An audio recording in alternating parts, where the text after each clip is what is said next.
ನಮಗೆ ದೇಶ ಪ್ರೇಮವನ್ನು ಕಲಿಸಿದೆ ಬಿಟ್ರೆ ದೇಶದ್ರೋಹವನ್ನು ಕಲಿಸಲಿಲ್ಲ. ಈ ತಾಯಿಯ ಸಿಂಧೂರವನ್ನು ಅಳಿಸಲಿಕ್ಕೆ ಬಂದ್ರೆ ಏನು ಮಾಡುದು ಮತ್ತೆ?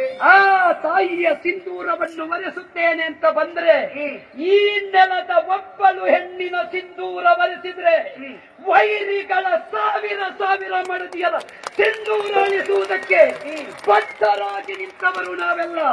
ಆದ್ದರಿಂದ ಒಬ್ಬ ಸುಹಾಸ ಬೀರುವವ ಹೋಗಿರಬಹುದು, ಆದರೆ ಪ್ರತಿಯೊಬ್ಬರ ಅಂತರಂಗದಲ್ಲಿ ಮಂದಹಾಸ ಬೀರಿಸುವ ಸಾವಿರ ಸುಹಾಸರು ಮತ್ತೆ ಹುಟ್ಟಿ ಬರುವ ನೆಲವಿದು ಕನ್ನೆ. ಅಂತಹ ಪವಿತ್ರವಾದಂತಹ ನೆಲದಲ್ಲಿ ಜನ್ಮವೆತ್ತು ಬಂದವರು ನಾವು.